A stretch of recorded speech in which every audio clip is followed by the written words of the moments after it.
कांग्रेस के पास और कुछ नहीं बचा है तो जो ट्विटर से खुद हटा दिए गए हैं, अगर उनका झंडा पकड़ के उनको भारत के लोकतंत्र के बारे में कहना है तो मुझे कांग्रेस पार्टी से एक सवाल करना है। आज बंगाल में कांग्रेसी पीटे जा रहे हैं।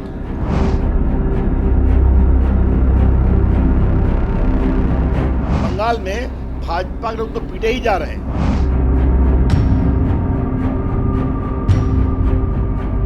ममता जी की अगुवाई में कोई ईमानदार चुनाव नहीं होता। वहां बूथ कैप्चरिंग होती है, आप लोग के टीवी पर दिखाया जाता है। कांग्रेस खामोश क्यों है? नीतीश बाबू खामोश क्यों है? हम लोग पर लोकतंत्र की अवहेलना का आरोप लगाते हैं। आज बंगाल में लोकतंत्र की धज्जियां उड़ रही हैं और ये लोग खामोश हैं। ये कई बार अनवेरिफाइड अकाउंट से पाकिस्तान से ट्वीट होता था जो आतंकवादियों के समर्थन में होता था। नमस्कार, आप देख रहे हैं न्यूज़ 24 और मैं हूं स्वाति आपके साथ।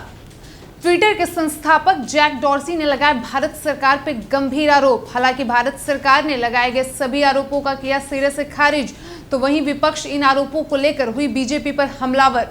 तो वहीं बीजेपी के सांसद रविशंकर प्रसाद ने किया इस पर पलटवार। देखिए हमारे इस रिपोर्ट में कि बीजेपी सांसद रविशंकर प्रसाद ने क्या कुछ कहा है।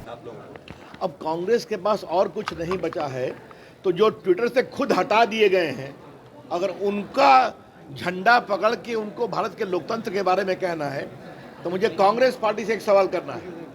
आज बंगाल में कांग्रेसी पीटे जा रहे हैं पंचायत के चुनाव में।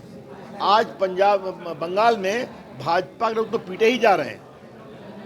ममता जी की अगुवाई में कोई ईमानदार चुनाव नहीं होता।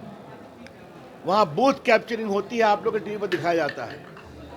कांग्रेस खामोश क्यों है? नीतीश बाबू खामोश क्यों है? हम लोग पर लोकतंत्र की अवहेलना का आरोप लगाते हैं। आज बंगाल में लोकतंत्र की धज्जियां उड़ रही हैं और ये लोग खामोश हैं। यही इन लोग के दौरे संसदीय क्षेत्र में 10 दिन बाद विपक्ष की बड़ी बैठक है, कैसे देख रहे हैं? आराम से समय है, आराम से उस पर खूब बात करेंगे, खूब बताएंगे। इस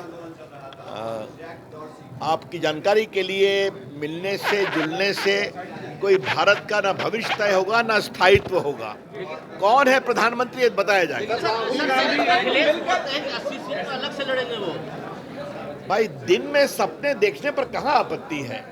23 होने दीजिए, काफी जवाब दिया जाएगा। एम्स का जो जमीन वापस कर दिया गया है उसको लेकर मुख्यमंत्री ने हमला बोला। आप लोगों के मन में क्या है पता ही नहीं चलता। उन्होंने कहा कि मन में क्या है नहीं पता चलता है। मेरे ख्याल में इसमें सच्चाई, पूरी सच्चाई सामने आ गई है।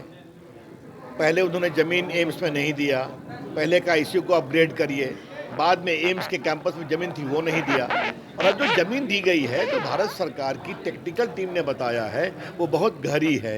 उसमें पूरी मिट्टी से भरना पड़ेगा, लाना पड़ेगा। जो केवल मिट्टी है उससे बहुत स्थायित्व नहीं होता है, तो इसका जवाब देना पड़ेगा ना। इस तो पॉलिटिक्स क्या है? मोटी बात है कि क्या नीतीश कुमार ये नहीं चाहते हैं कि बिहार में दूसरा एम्स खुले? पूरे देश में एक एक एम्स है, सिर्फ बिहार है जहां एक एम्स पटना के बाद दूसरा भी आ रहा है। इसमें सहयोग करें, राजनीति नहीं करें। डॉर्सी का पूरा आरोप बेबुनियाद है। ये ट्विटर वही है जो भारत के खिलाफ कैंपेन करता था। ये ट्विटर में डॉर्सी वही है, आपको याद होगा जब कैपिटल हिल पर हमला हुआ तो उसको वो गलत मानते थे वाशिंगटन में, और जब कुछ अतिवादी किसानों ने लाल किले पर हमला किया, तिरंगा उतार दिया, सिपाहियों को पीटा, उसको फ्रीडम ऑफ एक्सप्रेशन बोलते थे। ये ट्विटर के लोग वही हैं जो महिलाओं की गलत तस्वीरें पर ट्वीट करते थे, कार्रवाई करने से इनकार करते थे। और ये ट्विटर के लोग वही थे जो अमेरिकन कांग्रेस में पेश होंगे, ब्रिटिश संसद में पेश होंगे, लेकिन भारत की संसदीय कमेटी में नहीं पेश होंगे। तो ये ना भारत का संविधान उस समय मानते थे, ना भारत का कानून मानते थे। और सबसे बड़ी बात है कि हम लोगों ने कहा था कि आप अपने अकाउंट को वेरीफाई करिए। कई बार अनवेरिफाइड अकाउंट से पाकिस्तान से ट्वीट होता था जो आतंकवादियों के समर्थन में होता था। तो ये सब काम नहीं किया, और ट्विटर में जैक डॉर्सी ने क्या किया, अब सब चीज़ें सामने आ रही हैं। एक बात साफ है, भारत में सारे सोशल मीडिया का पूरा सम्मान है।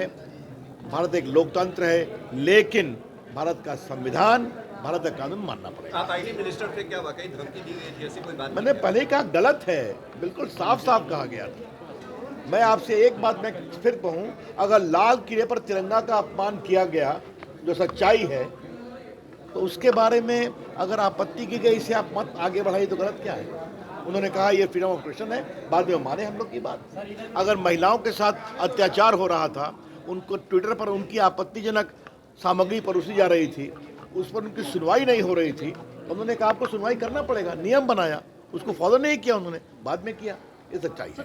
टाइमिंग पर क्या तो आपने देखा कि किस तरह रविशंकर प्रसाद ने कहा कि जो खुद ट्विटर से हटा दिए गए हैं, कांग्रेस उनकी आरोपों को गंभीरता से ले रही है, जबकि कांग्रेस को बंगाल में ध्यान देना चाहिए, जहां चुनाव के समय बूथ कैप्चरिंग कर ली जाती है, वहां कांग्रेस पार्टी चुप क्यों रहती है। वहीं एम्स की जमीन को वापस कर देने पर मुख्यमंत्री नीतीश कुमार पर भी रविशंकर प्रसाद ने साधा निशाना। वीडियो पसंद आया हो तो वीडियो को लाइक करें, शेयर करें, साथ ही हमारे यूट्यूब चैनल एक न्यूज़ 24 को भी सब्सक्राइब कर लें।